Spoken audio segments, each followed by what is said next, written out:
예수님이 잡힌 후에 유대 지도자들의 공의회에서 예수님을 죽이기로 결정을 했습니다.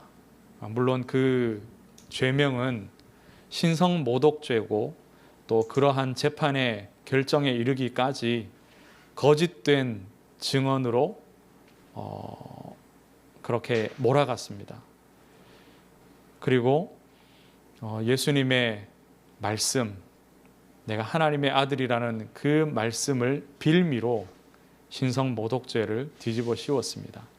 그리고서는 예수를 죽이고자 하였는데 지금 로마의 식민지 상태에 있었기 때문에 아무리 유대의 지도자들이고 종교 지도자들이지만 그들의 가장 권위 있는 공회에서 결정을 하였지만 마음대로 죽일 수가 없었습니다. 그래서 이들은 즉시 누구에게로 데려갔냐? 그 유대 땅에 대하여서 재판할 수 있고 또 사람을 사형시킬 수 있는 그런 결정을 내릴 수 있는 권한을 가진 총독에게 데려갔습니다. 그 총독이 빌라도입니다. 무리가 빌라도에게 찾아가서 예수는 죄인이다 라고 말했습니다. 그를 고발하였습니다. 누가복음에는 예수님을 고발한 내용이 나오죠. 아무 죄명이 없이 고발할 수 없으니까 이러한 죄명들을 만들어낸 겁니다. 3가지 죄명으로 예수님을 고발했죠. 백성들을 미혹하고 가이사에게 세금 바치는 것을 금하였고 자칭 왕 그리스도라 하더이다. 3가지 다 해당되지 않죠. 백성들에게 하나님의 말씀을 바르게 전하였고 오직 하나님 섬기도록 하나님 나라의 백성으로 살아가도록 그렇게 가르치셨습니다. 말씀대로 살 것을 가르쳤고 또 가이사의 것은 가이사에게 바쳐라 라고 말했죠. 세상의 권위도 하나님이 세운 것이니 그 권위를 인정하되 하나님의 백성이 집중할 것은 하나님께 드리는 것, 하나님의 백성으로 영적인 삶을 사는 것에 있다라고 말씀을 주셨죠. 그리고 자칭 왕 그리스도라 하더이다. 예수님은 자신을 스스로 유대인의 왕이라고 하지 않으셨습니다. 이것은 반란을 꿈꾸고 있으니 밀란을 선동하고 있으니 예수를 죽이는 것이 마땅하다라는 의도로서 자칭 유대인의 왕이라고 말하고 다닌다라고 고발을 한 겁니다. 이렇게 고발을 하였을 때 이 사람을 죽일 만한 그 죄명은 내란죄거든요. 이 유대인들을 선동해서 로마에 대적하는 그 밀란을 일으키는 자에 대하여서만 사형을 줄 만한 죄이기 때문에 그 사실을 빌라도가 또 물었습니다. 예수님에게. 네가 유대인의 왕이냐? 여기에 대하여서는 예수님이 답을 하셨는데 그 말이 맞다라고 하셨죠. 그러나 내가 속한 그 나라는 이 땅에 있지 않다고 말씀하셨습니다. 분명히 언급을 했죠. 유대인의 왕이 맞으나 영적인 유대의 왕이라고 하시는 말씀이죠. 유대인들이 이렇게 고발했습니다.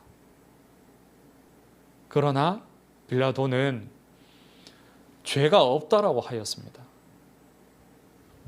예수에게 죄가 없는 것을 아시고 그 예수님을 놓아주기 위하여서 나름 애를 썼습니다. 그리고 엉뚱한 사람을 죄를 씌워서 그 죄를 묻고 또 심지어는 사형에까지 이르게 하는 그러한 일을 불법을 저지르지 않기 위해서 빌라도는 애를 썼습니다. 그래서 어떻게 했습니까? 대화 중에 갈릴리 출신이라는 사실을 알게 되었습니다. 이 유대인들이 이 예수가 온 유대 땅을 돌아다니면서 백성을 그렇게 선동하였다. 미혹시키고 세금 내지 마라 하고 자기가 유대의 왕이 될 것이니 나를 따르라. 그렇게 말하고 다녔다라는 거죠. 특히 갈릴리는요, 그 예루살렘에서 거리가 좀 있고, 그래서 그곳에서는 로마에 항거하는, 이스라엘의 유대의 독립을 부르짖는 그러한 선동하는 그런 지도자들이 많이 여기 갈릴리에서 나왔어요. 그래서 예수도 또한 갈릴리 출신이다 라고 그러한 배경을 말하면서 더 로마의 해가 되는 사람이라는 사실을 말하고자 하는 겁니다. 빌라도가 여기에 착안을 했습니다. 예수님이 갈릴리 출신이라는 사실을 듣고서 빌라도가 어떻게 했냐? 헤롯에게 보내기로 결정을 했죠. 그 갈릴리 지역은 관할하는 그 왕이, 분봉 왕이 누구였냐 하면은 헤롯이었습니다. 헤롯 안티파스. 마침 유월절을 지키기 위해서 이 헤롯도 예루살렘에 와 있었습니다. 그가 갈릴리에 있었으면은, 그가 저 윗지방에 있었으면은 이렇게 못했을 텐데, 마침 예루살렘에 와 있으니까요.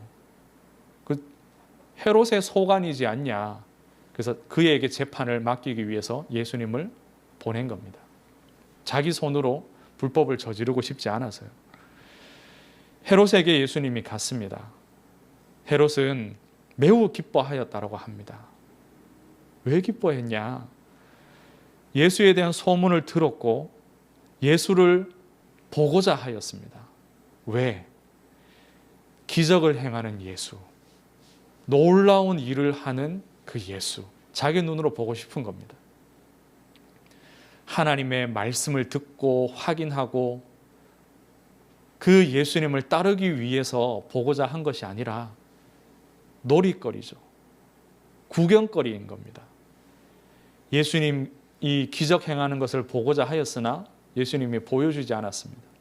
여러 가지 질문을 하였으나 예수님이 아무 말도 답하지 않았습니다. 그랬더니 이제 흥미를 잃었습니다. 흥미를 잃었고 헤롯이 보기에도 예수님이 죄인이 아닌 거예요. 큰 해가 되지 않는다고 판단한 겁니다. 죽일 만한 이유를 찾지 못한 겁니다. 그래서 돌려보냈습니다. 돌려보내기 전에 헤롯의 수하들이 예수님을 희롱하였죠. 헤롯이 자기 군인들과 함께 예수를 업신여기며 희롱하였다고 합니다. 그냥 돌려보내지 않고요. 다 희롱하고 난 뒤에 빛난 옷을 입혀서 돌려보냈습니다. 왕들이 입을 만한 빛난 옷, 번쩍번쩍거리는 어떤 그런 소재가 있는 그런 옷을 입혀 보낸 거죠. 놀리는 겁니다. 자기에게 재미가 되지 않고 놀이가 되지 않고 구경거리가 되지 않으니까 예수님을 있는 그 자체로 놀잇감 삼아서 놀다가 희롱하며 돌려보내는 거죠. 그래서 어쩔 수 없이 다시 빌라도가 이 예수님을 받았습니다. 그리고 나서 이 유대 지도자들과 유대 백성들과의 여러 대화와 상황들이 13절부터 쭉 이어집니다. 예수를 죽이기 위하여서 유대의 지도자들은 증언을 조작하였습니다. 그리고 그것으로 통하지 않아서 예수님의 증언을 토대로 날조된 죄를 뒤집어 씌웠습니다. 여기에서 그치지 않고요. 빌라도가 받아들이지 않으니까 이 유대의 종교 지도자들은 백성들을 선동하였습니다. 그리고 로마의 총독에게 계속해서 압박을 가하였죠. 그 날조된 죄목과 백성들 무리들이 밀란이 일어날 것처럼 그렇게 하여서 로마의 총독을 압박하였습니다. 일어나고 있는 이 상황과 사람들의 말과 행동을 자세히 보기를 바랍니다. 공통점이 뭐냐? 자신들의 유리함과 불리함을 따라서 결정을 합니다. 12절에 보면은 심지어 헤롯과 빌라도가 전에는 원수였으나 당일에 서로 친구가 되니라, 이렇게 말씀하고 있습니다. 이게 무슨 뜻이냐면은, 전에는 헤롯은 피지배자 중에 지도자입니다.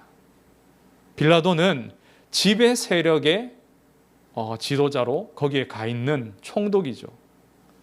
서로를 견제하고 서로가 이렇게 서로를 마땅치 않게 여기는 그런 관계입니다. 그런데 이날만큼은 서로가 서로의 권위와 권한을 존중하고 있습니다. 당신이 충분히 재판할 수 있는 권한이 있고 이 사람에게 죄를 물으며 사형도 내릴 수 있으니 당신이 재판하세요. 갈릴리는 당신의 관할이 아닙니까?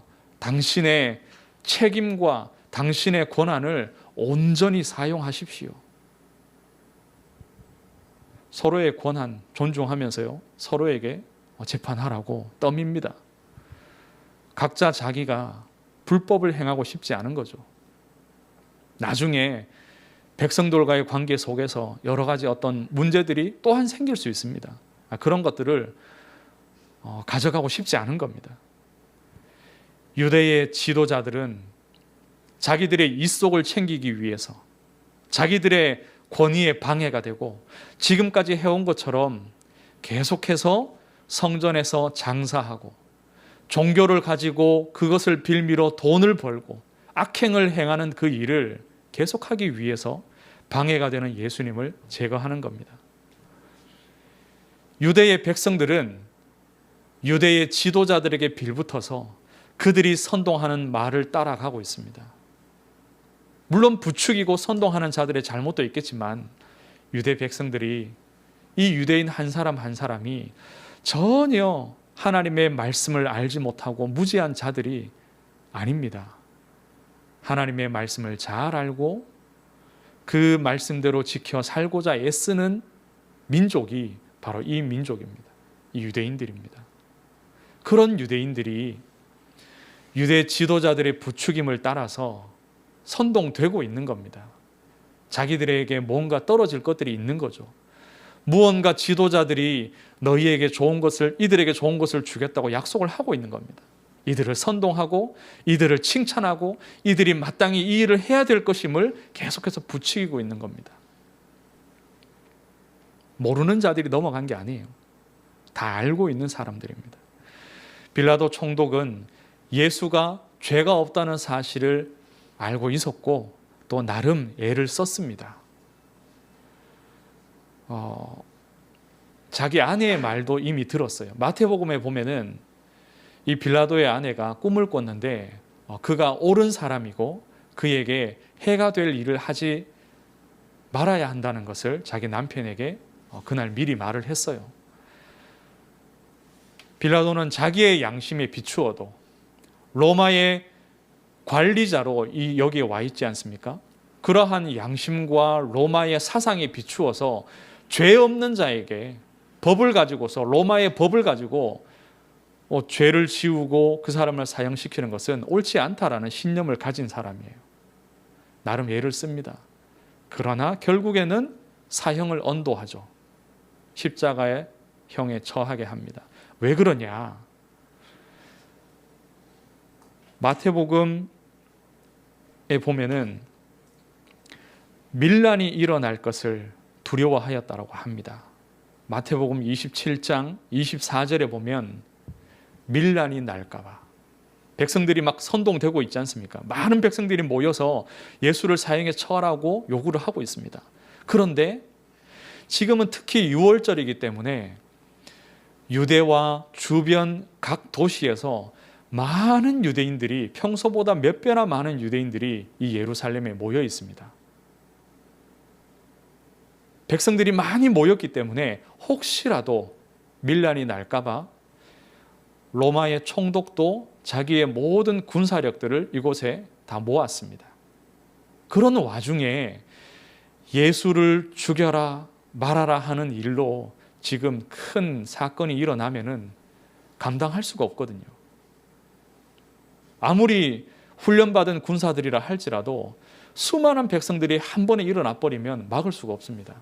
그래서 밀란이 날까 봐 그것을 우려하여서 자기의 자리를 보존하기 위해서 예수를 사형에 처합니다. 헤롯 왕은 처음에는 너무 반겼죠. 기적 보기를 원해서. 그런데 결국 자기의 흥미를 재미가 되지 못하니까, 보고 싶은 것을 보여주지 않으니까 희롱하고서 돌려보내버립니다. 자기가 책임지고 싶지 않은 겁니다. 이들 모두에게 공통점은 자기 생각대로 자신에게 불리한 것은 취하지 않고 자기에게 유리한 것은 취합니다. 그래서 그것을 토대로 예수를 죽이는 결정을 다 하게 되죠. 어느 누구도 예수님을 위해서 보호하고 예수님을 위해서 변호하지 않습니다. 그리스도를 따르는 자들은 지금 뭘 하고 있겠습니까? 분명히 이 유대인들 가운데 그리스도를 따르는 제자들이 있고 예수님의 말씀을 따랐던 자들이 있고 예수님을 초대하여 함께 먹고 그 말씀을 청종하였던 자들이 있거든요. 그들은 지금 어디에서 무엇을 하고 있겠습니까? 이미 베드로가 3번 예수님을 부인하였던 그 말씀을 통해서 우리에게 말해주고 있죠. 예수님을 따르던, 그리스도를 믿고 따르던 이들은 침묵하고 있습니다. 아무런 행동도 하지 않고 있습니다. 물론 그들에게는 힘이 없었습니다. 유대의 종교적인 권력을 가진 자들과 정치적인 힘을 가진 헤롯과 또 군사력을 가진 이 총독에게 대항할 만한, 유대의 많은 다수를 차지하고 있는 이 세력들에게 대항할 만한 아무런 힘이 그리스도를 따르는 자들에게는 없었습니다.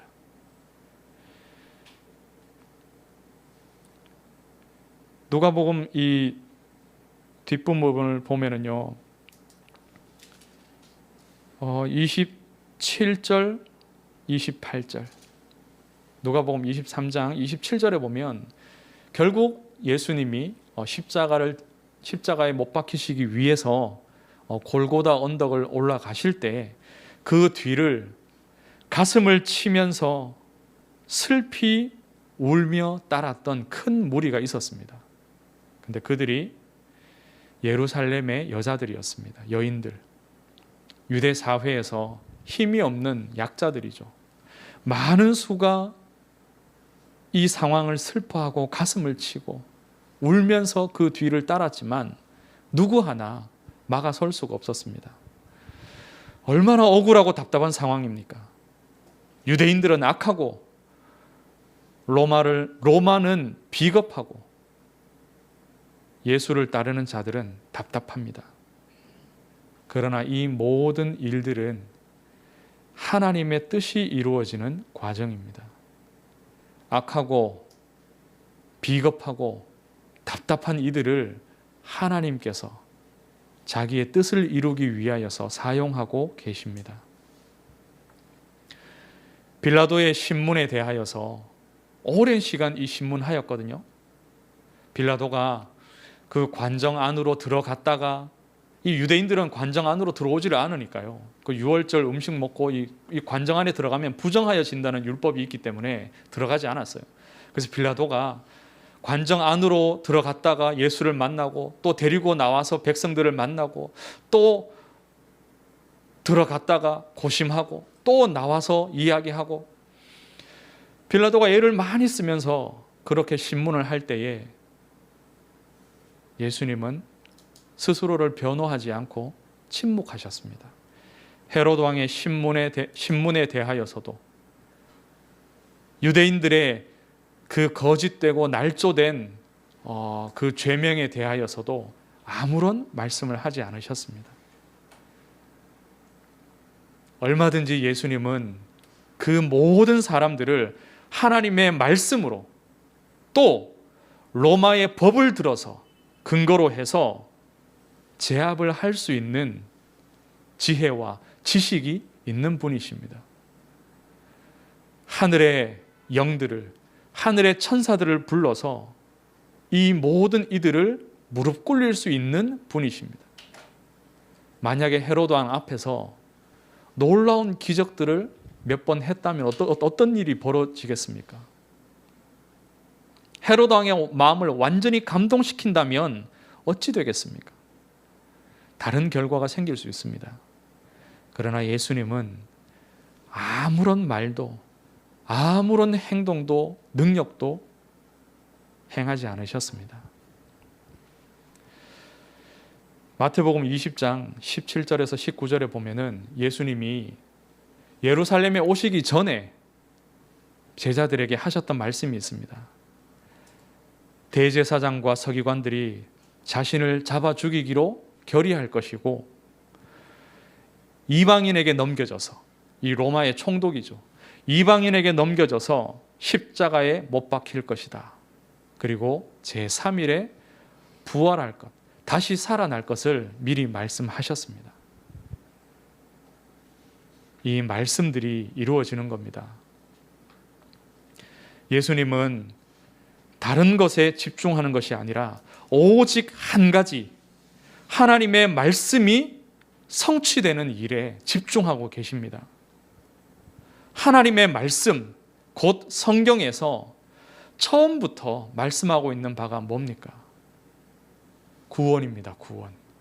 하나님은 구원을 창세기에서부터 사람을 지은 이후에 그들이 범죄하고 하나님을 떠나는 그때부터 계속해서 일관되게 말씀하시고 강조하고 계십니다. 내 말에 불순종하고 떠난 너희를 여자의 후손 그리스도를 보내어서 구원하겠다. 사단의 머리를 박살내고 너희를 구원하겠다. 그렇게 말씀하셨죠.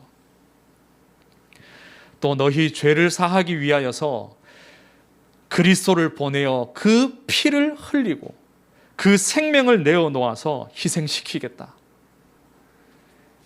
이 땅에 메시아가, 그리스도가 올 것이다. 하나님의 아들이 그리스도로 올 것인데 내 백성이 그를 알아보지 못하고 그를 십자가에 못 박아 죽일 것이다. 미리 말씀하셨습니다. 하나님의 성령을 통하여서 말씀하셨습니다. 그리고 그 그리스도께서 죽음 가운데 있지 않고 죽음을 이긴 증거로, 죄 문제를 해결한 증거로, 사단을 깨뜨리고 이기신 증거로 제3일에 부활할 것을 말씀하셨습니다. 이것은 구체적으로 하나님의 말씀을 계속해서 대신 전달하신 그 예수님의 입을 통해서 말씀을 주셨죠. 이것이 하나님의 말씀입니다. 지금 예수 그리스도는 아무도 자신을 도와주지 않고 억울하고 답답한 상황 가운데 있는 것이 아니라 하나님의 뜻대로 그리스도의 사역을 이루시고 구원을 완성하시는 그 과정 속에, 성취가 되어지는 그 과정, 그 자리에 계시는 겁니다. 그 현장 가운데 지금 계시는 겁니다. 이것이 하나님의 아들이신 그리스도께서 이 땅에 오셔서 하신 일입니다. 우리는 누구입니까? 우리는 누구입니까? 예수 그리스도로 말미암아 구원받은 하나님의 자녀입니다. 우리의 신분이. 또 우리는 그리스도께서 자기의 일을 맡기신 그리스도의 제자입니다. 또 우리는 하나님의 성령이 내주하시는 하나님의 성전입니다. 그리스도의 몸된 교회입니다. 우리가 하나님의 자녀요, 또 하나님의 전도자들인 그리스도의 제자인 우리가 하나님의 뜻을 이루기 위하여서 이 땅에 세우신 그리스도의 몸된 우리 교회가 이 땅에서 할 일이 무엇입니까?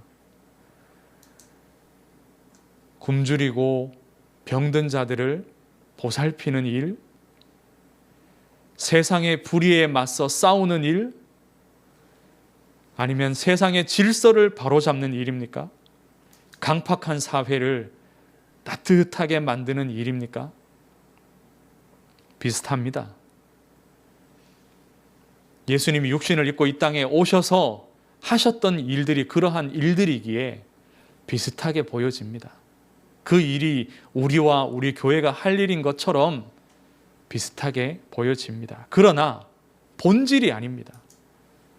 그리스도께서 이 땅에서 하신 일의 본질은 하나님의 말씀을 이루는 일, 하나님의 뜻, 곧 구원을 이루는 일, 십자가에 달리시고 죽으시고 사흘 만에 부활하셔서 우리 인생을 죄와 사단의 손에서 구원하는 일이 바로 예수 그리스도의 일입니다. 이것이 본질입니다. 우리도 똑같습니다. 이 땅에 있는 동안에는 그 그리스도의 일이, 하나님의 뜻, 곧 구원의 일이 우리에게 맡겨진 일입니다. 구원을 누리고 이 구원의 복음을 전하면 됩니다. 그 일을 하는 과정 속에서 우리가 말만 할 것이 아니라 사람을 돕고 보살피고 돌아볼 수 있죠. 하나님의 말씀을 전하는 과정 속에서 세상의 불의와 세상의 불법과 세상의 죄를 말할 수 있는 겁니다. 근데 그것을 세상적으로 바로잡자고 하는 일이 아니죠. 세상에는 답이 없다는 사실을 말하는 겁니다. 하나님께만 구원의 길이 있다는 사실을 말하는 겁니다. 하나님을 만나는 것만이 우리가 의로워지고 구원받을 수 있는 길임을 말하는 겁니다. 성령의 능력을 힘입어서 사단의 권세를 깨뜨리고 하나님의 백성 될 자들을 찾아내어 그들을 살리는 일이 우리에게 맡겨진 일입니다. 영적인 눈을 열어서 현장을 바라볼 때에 항상 그 배경에서 역사하는 사단의 역사를 우리가 놓치면 안 됩니다. 세상이 악한 방향으로 가고 불법이 더욱더 커져가고 심지어는 하나님을 대적하고 교회를 무너뜨리고 전도자를 핍박하는 이 일이 도대체 누구의 일입니까? 세상의 지도자들의 일입니까? 세상의 권력자들이 결정하였습니까? 그들의 마음과 생각을 움직이는 존재는 사단입니다. 하나님을 대적하는 근원적인 존재는 바로 사단입니다. 사단이 부리는 악한 영들을 통하여서 세상의 지도자들이 미혹될 뿐이죠. 그들에게도 죄가 있음은 자명한 사실입니다. 그러나 우리는 우리의 싸움의 대상이 사람이 되고 육신이 되고 세상의 기관과 조직들이 되어서는 안 됩니다. 영적인 싸움을 해야 되죠. 기도로서 그리스도의 이름을 부르고 선포함으로 흑암의 역사들을 꺾고 무너뜨리는 겁니다. 왜요? 사단의 권세를 꺾는 것이 궁극적인 목적이 아니라 그들에게 매여 있는 우리 하나님의 백성 될 이들을 다 찾아오는 겁니다. 이것이 우리의 일이고 이것이 하나님의 뜻입니다. 모든 민족에게 가서 그리스도의 제자를 삼습니다. 이 언약을 전달할 렘넌트를 세우는 겁니다. 우리 교회 이름에 이미 이 하나님의 사명을 담아주시지 않았습니까? 이 천국 복음이 모든 민족에게 증언될 때까지 그리스도께서 재림주로 심판주로 다시 오실 때까지 우리는 이 일을 감당하면 됩니다. 내 능력이 아니라 성령의 능력을 힘입어서 성령의 충만함 속에서 이 일을 하는 겁니다. 그때까지. 그러한 어떤 과정 속에서는 여러 가지 상황이 생길 수 있습니다. 지금처럼 지나온 2년의 시간들처럼 예배당에 모여서 예배하기 힘든 상황도 생기고요. 그리고 이미 다른 나라에서는 법적으로 시행되고 있습니다. 이 그리스도의 복음을 말하고 하나님 유일한 그 하나님, 유일한 그 그리스도의 신앙을 말하는 것이 불법이 되었습니다. 그런 일들이 생겨날 수 있죠. 또 교회가 사회 속에서, 예수 믿는 성도들이 사회 속에서 억울한 일들을 당하는 그런 경우들이 많이 있었고 앞으로는 더 많아질 겁니다.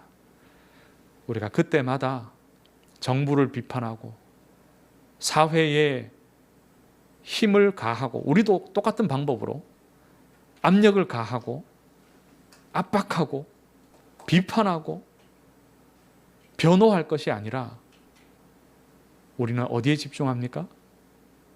이 구원의 복음을 내가 누리고 성령의 능력을 힘입어서 이 구원의 복음을 모든 민족에게 그리스도께서 오실 때까지 증거하는 일. 이 과정 속에서 우리가 싸워야 된다면, 싸워야 하죠. 사단과 싸우는 그 일을 멈추지 않는 겁니다. 아직도 저 우크라이나에서 러시아와 우크라이나 간의 전쟁이 계속되어지고 있습니다. 교회가 할 일이 뭡니까? 러시아를 규탄하고 세상 사람들에게 우크라이나를 도와달라고 호소할 것이 아니라 우리는 기도하면 됩니다. 마태복음 24장에 전쟁과 기근과 재난이 계속될 것이고 마지막 때까지 더 많아질 것이라고 말했습니다. 어차피 우리 교회가 그 일을 막을 수 없습니다. 세상이 막을 수 없습니다. 이 재판의 자리에서 예수님을 살려내고 억울함을 호소하여 예수님이 십자가에 달리지 않게 하는 것이 하나님의 뜻이 아니라는 겁니다. 그리스도께서는 십자가에 달려 죽으셔야 됩니다. 유대인들과 헤롯 왕과 로마의 총독이 하나가 되어서 예수님을 십자가에 못 박아 죽여야 됩니다. 그리스도를 따르는 자들은 이 한순간에 믿음을 잃으며 약한 침묵하는 그러한 상황이 있어야 되는 겁니다. 하나님이 우리에게 말씀하셨습니다. 그리스도께서 오시는 끝날까지, 그리고 온 세상에서 모든 민족에게 가서 오직 이 그리스도의 복음을 증거하라. 하나님께서 말씀하신 대로, 오늘 우리에게 이 말씀을 주신 대로 하나님께서 분명히 이루실 줄 믿습니다. 말씀의 성취, 언약의 성취를 맡기신 현장 가운데서 누리시기를 주의 이름으로 축복합니다. 하나님 은혜를 감사합니다. 모든 상황과 일어나는 일들을 영적으로 잘 분별할 수 있도록 성령으로 역사하여 주시옵소서. 말씀 놓치지 아니하도록 성령으로 역사하여 주옵소서. 오직 그리스도로 충만하도록 은혜를 주옵소서. 살아계신 예수 그리스도 이름으로 기도드리옵나이다. 아멘.